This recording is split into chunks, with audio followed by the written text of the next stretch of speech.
Hello everyone, welcome back to my Spiti series, যেখানে already আমি part 1 আর part 2 share করে ফেলেছি। যারা এখনো অবধি দেখোনি আর রোড ট্রিপ করতে ইন্টারেস্টেড স্পিতি অবধি, তারা নিশ্চয়ই পার্ট 1 আর পার্ট 2টা দেখে নিও। আজকের ব্লগে থাকবে কালপা টু কাজা। প্রথম দিনের ডেস্টিনেশন হচ্ছে তাবো। যাওয়ার পথে পড়বে নাকো ভিলেজ আর নাকো লেক। তো সকাল সকাল ব্রেকফাস্ট করে আমরা কালপা থেকে বেরিয়ে যাই। টোটাল ডিস্টেন্স হচ্ছে 165 কিলোমিটার, বাট পাহাড়ি রাস্তা বলে হাতে টাইম নিয়ে বেরোতে হবে। যাওয়ার পথে একটা জায়গা পড়বে, যে জায়গাটার নাম হচ্ছে পু, আর ওখানে একটা খুব সুন্দর ক্যাফে রয়েছে। ওটা ডেফিনেটলি তোমরা ভিজিট করো। মোস্টলি যারাই স্পিতি ভিজিট করে তারা ডেফিনেটলি এই জায়গাটায় তো একবার দাঁড়িয়ে ছবি তোলে। ব্রেকফাস্ট করে বেরিয়েছিলাম, রোড ট্রিপ বলে জাস্ট হালকা পাতলা ম্যাগি খেয়েছি। নেক্সট স্পট ছিল নাকো ভিলেজ, কিন্তু এখানেই হয়ে যায় গন্ডগোলটা। নাকো টু তাবোর যে রাস্তাটা, ওখানে হয়ে যায় ল্যান্ডস্লাইডিং। হোটেলগুলো আমরা যার কন্ট্যাক্টে পেয়েছিলাম, সে আমাদের বলে দেয় যে হার্ডলি 2 ঘন্টা লাগবে, কিন্তু কে জানতো যে বিকেল 5টা অব্দি আমাদের ওখানে ওয়েট করতে হবে। কিন্তু তাদের মাঝখানেও এমন কিছু লোকজন থাকে যারা টেনশনের সিচুয়েশনেও এরকম পাগলের মতো নাচ করতে থাকে। মানে এখানে সমস্ত গাড়ি দাঁড়িয়ে রয়েছে, এতগুলো মানুষ দাঁড়িয়ে রয়েছে এতক্ষণ ধরে, আর এরা নিজেদের মজাতেই রয়েছে। মানছি আমরা ঘুরতে এসেছি, এনজয় করব, সিচুয়েশন হালকা হ্যান্ডেল করব, বাট তার মানে এই নয় যে বাদ বাকি মানুষদেরকে ডিস্টার্ব করতে হবে। তাও তো আমি তোমাদেরকে কিছুটা দেখালাম, এটা 4-5 ঘন্টা ধরে চলেছে। আর কিসের জন্য আমরা এতক্ষণ দাঁড়িয়েছিলাম এটা তোমরা নিজেরাই দেখো। এই রাস্তার জন্য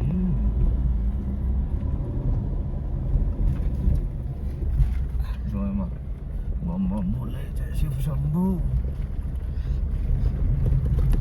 জয় শিব শম্ভু।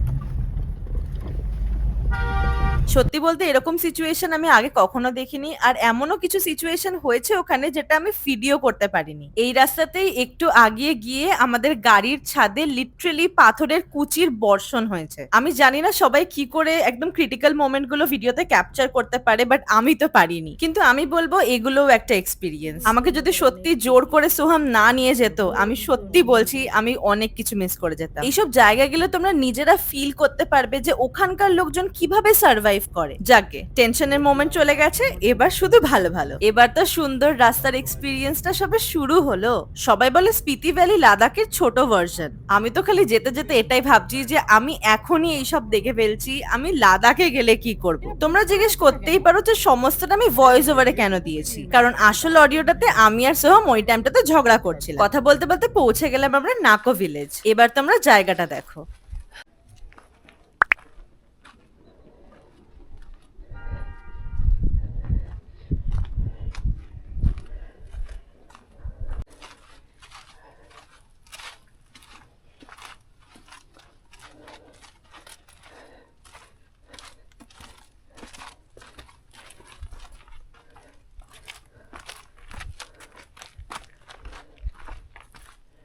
এটাই ভিলেজ, না তো ভিলেজ। হ্যালো।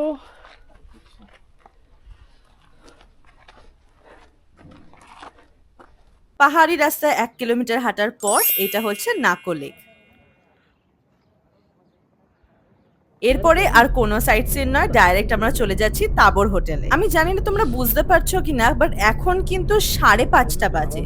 টাইম জোন ওখানে এত আলাদা, আমি ভিডিও কলে আমি বোনকে দেখাচ্ছিলাম, ও নিজে পর্যন্ত শক। আস্তে আস্তে ড্রাই হয়ে যাচ্ছিল ওয়েদার, আর অক্সিজেন লেভেল ধীরে ধীরে কমে যাচ্ছিল। তাবর হোটেলে আমরা জাস্ট চেক ইনটা করার পর আর কোনো শট নিতে পারিনি, কারণ শরীরটা সত্যি খুব খারাপ হয়ে গেছিল। আমি তো রাতের ডিনারটা পর্যন্ত করতে পারিনি, এতটা কষ্ট হয়েছে আমার। রেস্ট নিয়ে পরের দিনের জন্য নিজেকে প্রিপেয়ার করতে হবে, বিকজ কাজা যাচ্ছি আমরা নেক্সট ডে। এখান অবধি তোমরা কিছুটা গাছপালা দেখতে পাবে, এরপর আর নেই।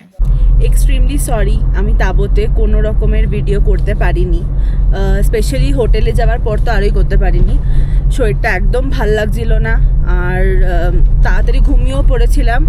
আর এখন আমরা বেরিয়ে গেছি, আমরা আছি কাজার দিকে, আর তার মাঝখানে অনেকগুলো স্পট আমরা ঘুরবো।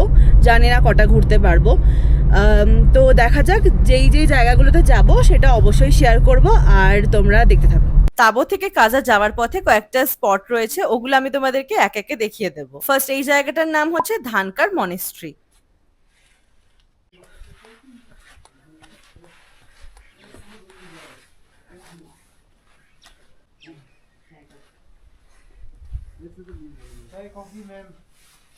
एक बार देख के आओ। স্পিতি ভ্যালি গেলে ধানকার মনেস্ট্রি দেখা মাস্ট, বিকজ ধানকার ভিলেজটা হচ্ছে 1200 বছর পুরনো। এইটার পাশ থেকেই বয় হচ্ছে স্পিতি নদী। এই জায়গাটা এতটাই শান্ত যে তুমি ওখানে গিয়ে শান্ত হয়ে যাবে। মনেস্ট্রিটার ভেতরে ক্যামেরা অ্যালাউড নয়, জুতো খুলেই যেতে হয়েছে ওখানে। বছরের পর বছর এই হ্যাঙ্গিং ক্লিপস গুলো ঠিক একই রকম রয়েছে। সোহম আমাকে ছেড়ে আগে এগিয়ে গেছিল, কিন্তু আমি বিশ্বাসই করতে পারছিলাম না যে এই পাথরগুলো কিভাবে এরকম রয়েছে। এরকম কিছু কিছু জায়গা হয় যেখানে যাওয়ার পর তোমাদের মনে হয় যে জাস্ট তুমি জোন আউট হয়ে গেলে। এই জায়গাটা আমার জন্য ঠিক ওরকম টাইপেরই ছিল, মানে একটা আলাদাই এনার্জি কাজ করছিল ওখানে। নেক্সট স্পটে আমরা গেছিলাম কি মনেস্ট্রিতে। এইটা হচ্ছে আরো একটা সুন্দর জায়গা। এই যে সাদা বিল্ডিংটা দেখছো, এটার সাইড দিয়ে একটা স্ল্যান্ট রাস্তা আছে। ওই রাস্তাটা দিয়ে সোজা চলে গেলেই তোমরা পেয়ে যাবে কি মনেস্ট্রি। বাট আমি রাস্তাটা দেখার পর সোহমকে বললাম, তুই একাই ঘোর, আমি এখানেই থাকছি। এই যে সাইডের বিল্ডিং গুলো দেখেছো, আমি প্রত্যেকটাতে ঢুকে ঢুকে ওখানে কি আছে কি নেই সমস্তটা দেখেছি। জায়গাটা তো এত প্রিটি, আমি শুধু নিজের ছবিই তুলে গেছি। বলো আমরা কোথায় আছি? Look, third spot Chicham bridge, but ওখানে এত ক্রাউড ছিল যে আমরা বেশিক্ষণ থাকিনি। এতটা রাস্তা চলে এলাম, তোমরা কি একটা গাছ দেখতে পেলে? অক্সিজেন লেভেল কিন্তু আরো কমছে। ফাইনালি পৌঁছে গেলাম আমাদের কাজার হোটেলে। আমাদের হোটেলটা জেনুইনলি বলছি খুবই সুন্দর, সেই জন্য তোমাদেরকে পুরোটা দেখালাম। ডাইরেক্ট বুক করে নিতে পারো, বা তোমাদের যদি কন্ট্যাক্ট লাগে কমেন্টে লিখে দিও, আমি দিয়ে দেবো। এই টাইমটাতে বাজে 5:30, তাই সোহমের বক্তব্য আমাদেরকে ওখানে একটা ক্যাফেতে যেতেই হবে। সোহমের তো বার্থডে ছিল, তো সেই জন্য আমরা ভেবেছিলাম একটা সুন্দর ক্যাফেতে গিয়ে টাইম স্পেন্ড করব। কিন্তু আমাদের যা কপাল, ওখানে ছিল না কারেন্ট, তাই যাই খাবার বলছে ওটাই নেই। কিন্তু আলটিমেটলি চাটা আর কফিটা জুটেছে। বার্থডে কেক তো ওখানে কাটা গেল না, কিন্তু আমরা একটা দারুণ জিনিস পেয়েছি। Let's dig in. খেয়ে দেখ, খেয়ে দেখ, খেয়ে দেখ, তাড়াতাড়ি থাক, তাড়াতাড়ি।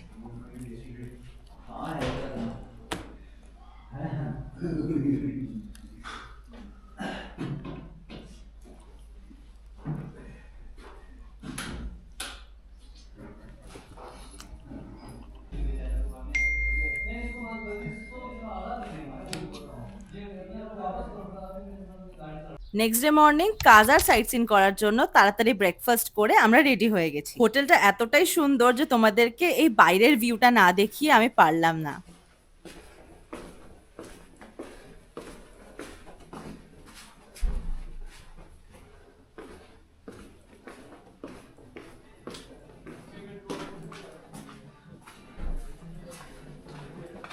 ডে 2 ফার্স্ট লোকেশন হিকিম, আর এটা হচ্ছে ওয়ার্ল্ডস হাইয়েস্ট পোস্ট অফিস। তোমরা চাইলে এখান থেকে চিঠি পোস্ট করতে পারো, মেবি তোমরা যাকে পাঠাতে চাও সে পেয়েও যেতে পারে। Next spot Langza Buddha statue. দেখে তোমরা বুঝতে পারবে না, কিন্তু এই বুদ্ধা স্ট্যাচু 35 ফিট, আর এই জায়গাটার অল্টিটিউড 14,500 ফিট। গাড়ি পার্কিং থেকে স্ট্যাচু পর্যন্ত একটা নিচু রাস্তা, কিন্তু উঠতে গিয়ে আমার হাল টাইট হয়ে গেছে। এই জায়গাটাতে রাতের বেলা তোমরা স্টার গেজিং করতে পারো, ওখানে অনেক জায়গা আছে থাকার, তো তোমরা একটা চুজ করে নিতে পারবে। নেক্সট ওখান থেকে বেরিয়ে আমরা গেছিলাম কমিক ভিলেজ। যা সুন্দর জায়গা, ওখানে তোমাদের প্রতিটা জায়গায় দাঁড়িয়ে ছবি তুলতে ইচ্ছা করবে। আমরা গেছিলাম ওয়ার্ল্ডস হাইয়েস্ট রেস্টুরেন্টে। এটা আমার বলতেও ভালো লাগছে। ক্যান ইউ ইমাজিন, এটা 15,000 ফিট ওপরে।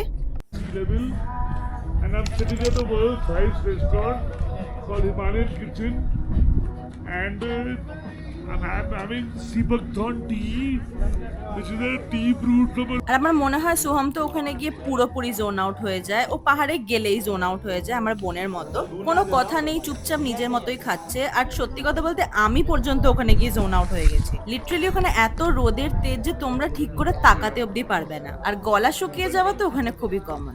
এবার পালা কাজার হোটেলে আবার ফেরত যাওয়ার। আমার সিরিয়াসলি বলছি, কাজার এক্সপিরিয়েন্স খুবই ভালো। মানে এটা ঠিক আমার মাথা গরম হয়েছে, আমি রেগে গেছি, আমি ইরিটেট হয়েছি, তার জন্য আমি অনেক কথাই বলেছি, কিন্তু এক্সপিরিয়েন্স ভীষণ ভালো। We'll see you next time. Not me, but him. শুনলো তো ওখানে আমি কি কি কথা বলেছি। চলো পরের ব্লগে আমরা ফেরাটা দেখাবো। আর যারা যারা আমার চ্যানেলটাকে এখনো সাবস্ক্রাইব করোনি, তাড়াতাড়ি ঝটপট সাবস্ক্রাইবটা করে নাও তো দেখি। आईने में घुसा देने से भी तो चलेगा। এই খাবারটা দেখে বোঝা যায় যে এটা আমি অর্ডার করেছি, বিকজ এটা বিয়ার্ড কম্বিনেশন। ফ্রাইড রাইস আর সাথে এটা কড়াই চিকেনের মতো দেখতে, এটা gravy. What do you think?